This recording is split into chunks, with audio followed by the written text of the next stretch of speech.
What's up guys, welcome back to our channel for another reaction video guys. So I'm going to be checking out history of Britain in 20 minutes. Okay guys, yes, can't wait to check this one out. Okay, yes, so if you're new to the channel, welcome, and I hope before you leave that you will subscribe and become a part of the R&R channel. Alright guys, yes.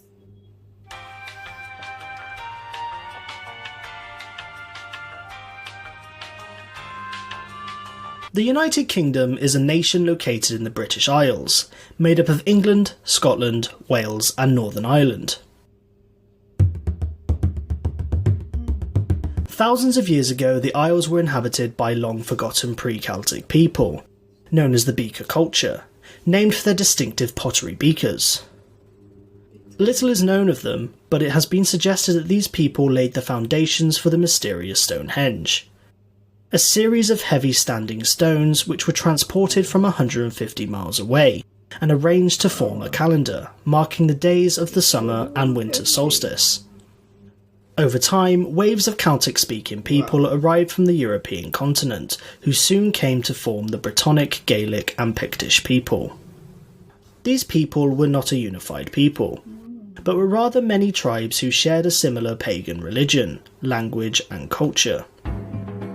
The Romans invaded, conquering what's now England and Wales, but failed to conquer the Pictish tribes to the north. The Romans launched several campaigns into this land they called Caledonia. However, their fortifications were soon overrun and abandoned, and they retreated to Hadrian's Wall. Their conquered lands were incorporated into the Roman Empire, becoming the province of Britannia. They brought Roman customs and laws, improved infrastructure and connected many towns and cities with Roman roads. When the Romans left, there was a great migration of Germanic tribes. These were the Jutes, Angles and Saxons, with their language Old English. Their settlement pushed many Britons to areas in Wales, Brittany and a kingdom known as Dumnonia, while Scotland eventually evolved into 4 kingdoms. The smallest of these were the Scots, who were originally from Ireland, the Britons of Strathclyde, the Anglo-Saxon kingdom of Bernicia and the Picts of Alba.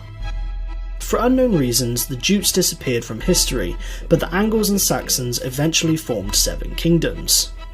Wessex, Sussex, Kent, Essex, East Anglia, Mercia and Bernicia became Northumbria. After the collapse of Dumnonia, the remaining territory of Cornwall fought against the powerful kingdom of Wessex. Cornwall eventually fell under the control of Wessex, but it managed to keep its own culture. Wales at this point was also made up of several separate kingdoms, the largest being Gwynedd in the north, Powys in the east and Dyfed to the south. The British Isles soon saw numerous Norse raiders from Scandinavia. These were the Vikings, and they began settlement on many of the Scottish Isles, the Isle of Man, and they even founded the city of Dublin in Ireland. The Scots and the Picts then decided to unite under Kenneth MacAlpine to form the Kingdom of Alba. The Kingdom of Alba grew strong over the years, and eventually Strathclyde was brought into the fold. Meanwhile, Danish Vikings arrived in the Anglo-Saxon kingdoms for conquest.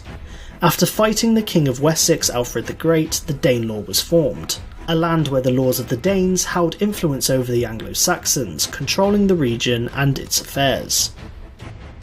The Anglo-Saxons eventually defeated the last Viking king of York, Eric Bloodaxe, and Athelstan became the first king of the English.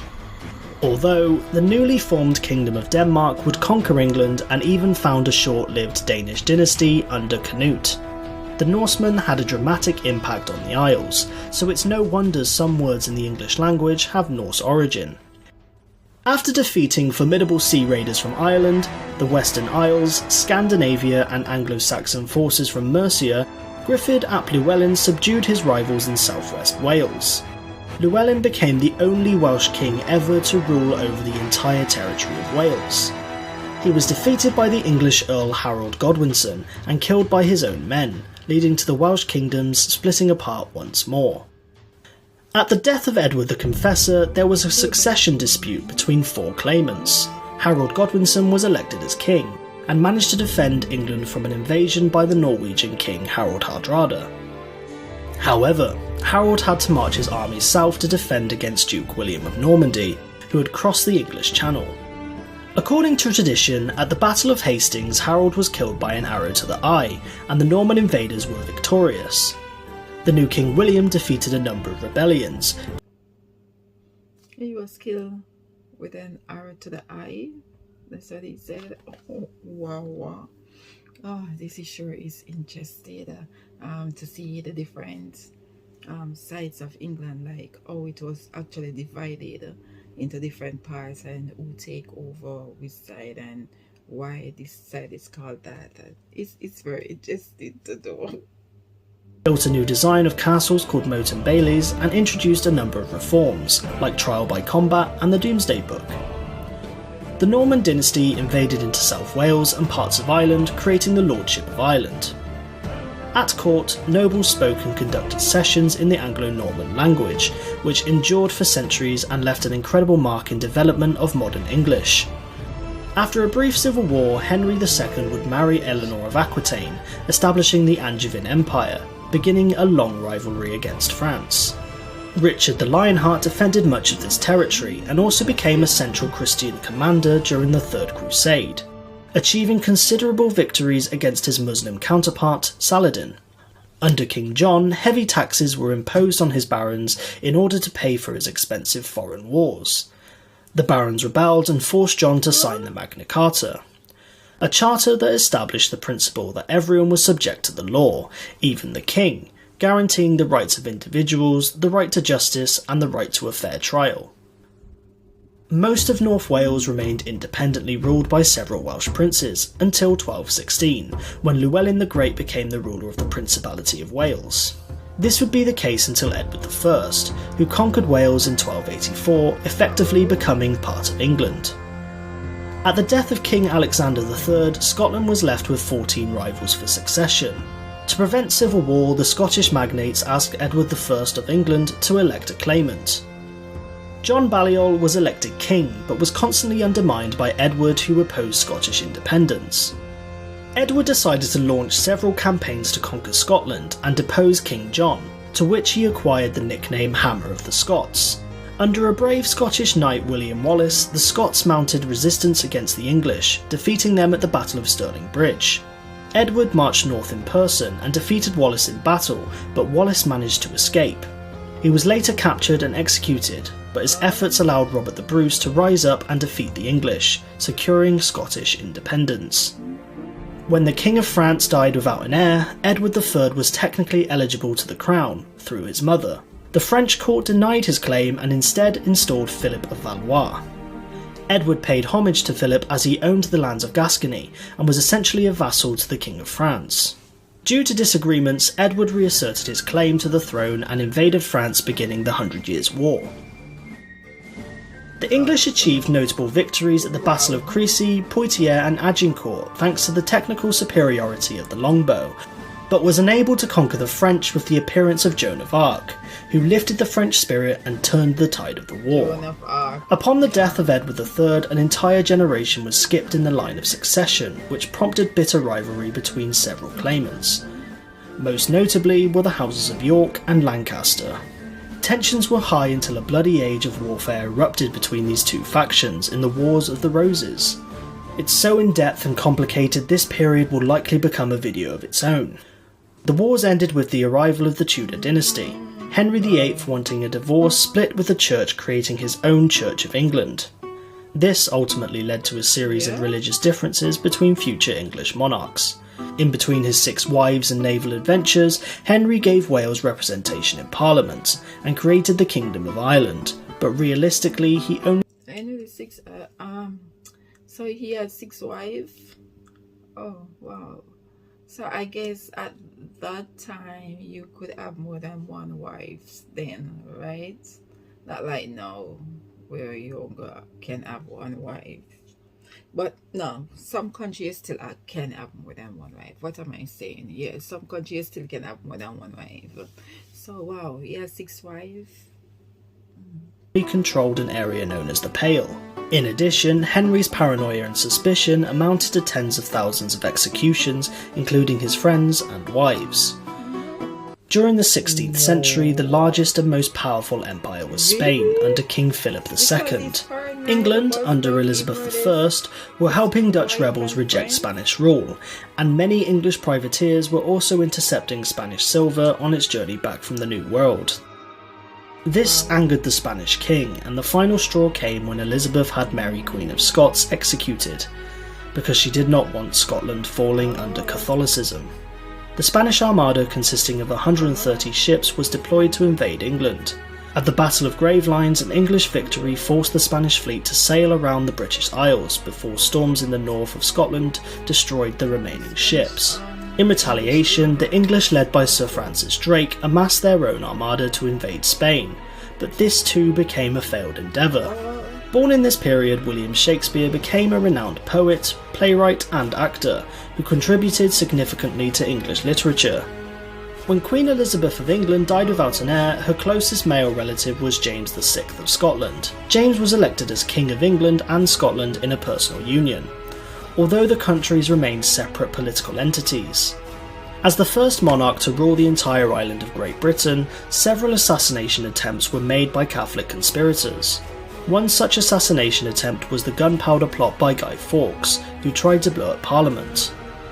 After a failed colony known as So when your king or your queen, the one that is when you die, the one that is elected queen or king afterward is the one that's closest to you in the bloodline. So it would be like, if you don't have kids, it would be like a cousin or an uncle or aunt or something like that, right? If there's no kids, right? But why is there just each different section want to take over this part, and this king want to take over this side and that? Why is all this rivalry and taking over though? That's what I Roanoke, get. England established a successful colony known as Jamestown, which would eventually evolve into the 13 colonies. At first, expeditions to the New World were mainly driven by religious motives, which were predominantly to convert the natives to their faith. But colonies became more profitable, as demand for New World crops like tobacco and sugar increased. British ships also made a monopoly on the transportation of captive African slaves that crossed the Atlantic to the Americas. Millions of Africans were shipped in cramped, horrific conditions to work on brutal plantations in the Americas, and essentially became property to their masters. For 300 years this practice continued in the British Empire until it was fully abolished in 1833. This period also saw a wave of plantations in Ireland, where Irish lands were confiscated and given to English and Scottish settlers. Tensions would rise between Charles I and Parliament. Following disagreements, conflicts between royal and parliamentary authority within England led to the English Civil War. The country became divided between parliamentarians, known as the Roundheads, and royalists, known as the Cavaliers. Under Oliver Cromwell and the New Model Army, the parliamentarians defeated Charles and executed him for treason. Cromwell became Lord Protector and dissolved the monarchy, but shortly after his death it was restored under Charles II. Charles II married Catherine of Braganza, and when she arrived from Portugal she introduced the greatest beverage of all time: tea. Tea had been used by China for centuries, but its arrival in the 17th century captured the interest of the English aristocracy. When he said she introduced the greatest beverage of all time, I was wondering what that was, and then he said tea, and I was like, oh yeah, the England tea, they're always want a cup of tea, it's all about tea for them. Okay, now I understand. She's the one who introduced that, the tea. And soon captivated every other Englishman. In 1685, a Catholic James II became king in a largely Protestant nation. James's daughter Mary and her Dutch husband William were both Protestant, and many nobles unhappy with the Catholic king invited William to become king. William found considerable support when he invaded, and he was soon crowned King William III in what became known as the Glorious Revolution. Although William's supporters dominated the government, there remained a significant following for James II in the Scottish Highlands. Clan MacDonald of Glencoe was one such group who had not been prompt in pledging allegiance to the new monarch. For this reason alone, 38 members of the clan were murdered in what became known as the Massacre of Glencoe. After Scotland's failed colonial endeavours in Nova Scotia and Panama, and an economic crisis in the 1690s, there was a union between England and Scotland, forming the United Kingdom of Great Britain. The House of Stuart had ruled Britain for just over a century, but ended with the death of Queen Anne. Sophia of Hanover was the granddaughter of James I, and her son George became king. Great Britain soon found itself drawn into several European wars, most notable being the War of the Spanish Succession and the 7 Years' War. Victories in these wars resulted in territory for the empire, particularly in North America, although it resulted in considerable debt. In order to make up for this debt, King George III ordered heavy taxes be placed on the 13 colonies. This, among other reasons, culminated into the American War of Independence, and with financial help from France and Spain, the Americans were victorious. The East India Company, which was founded by Elizabeth I, had grown rapidly, and even operated its own military and controlled a sizable amount of territory.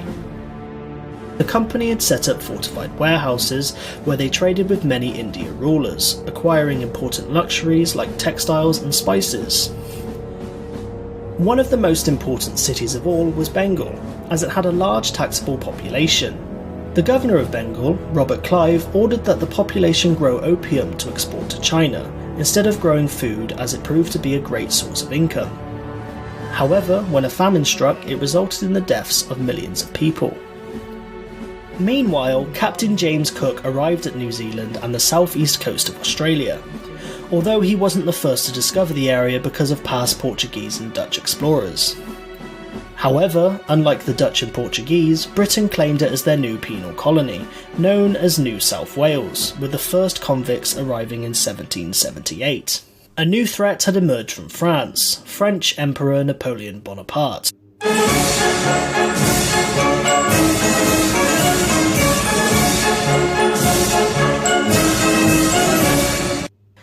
Napoleon had come to dominate most of Europe, but Britain's advantage was that she was an island, and the Royal Navy had become a major force at sea.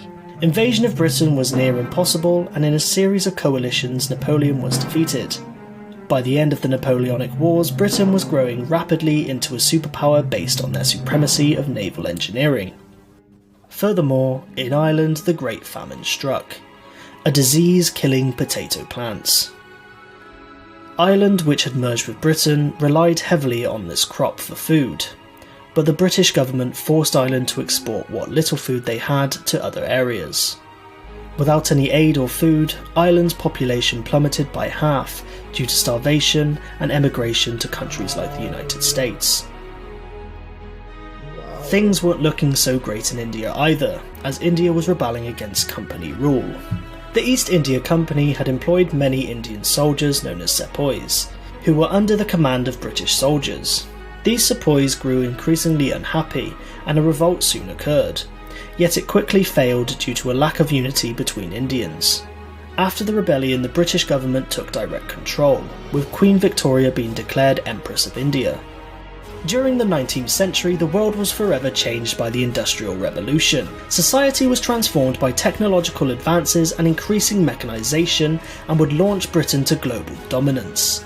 Some of the greatest innovations and inventions were the sewing machine, the fire extinguisher, steam-powered engines and turbines, the electric motor and photography.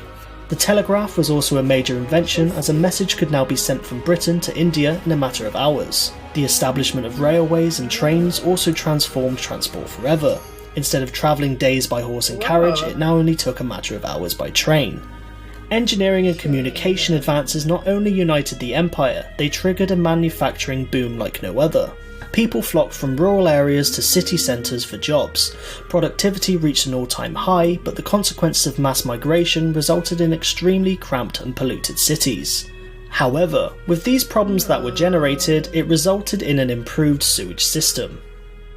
Newcastle focused on shipbuilding, Manchester the cotton industry, Liverpool became a major trading centre, Middlesbrough fixated itself on iron and steel works. The presence of iron ore, limestone and large coal deposits in the West Midlands and South East Wales prompted the establishment of ironworks, and Scotland boomed in the linen industry.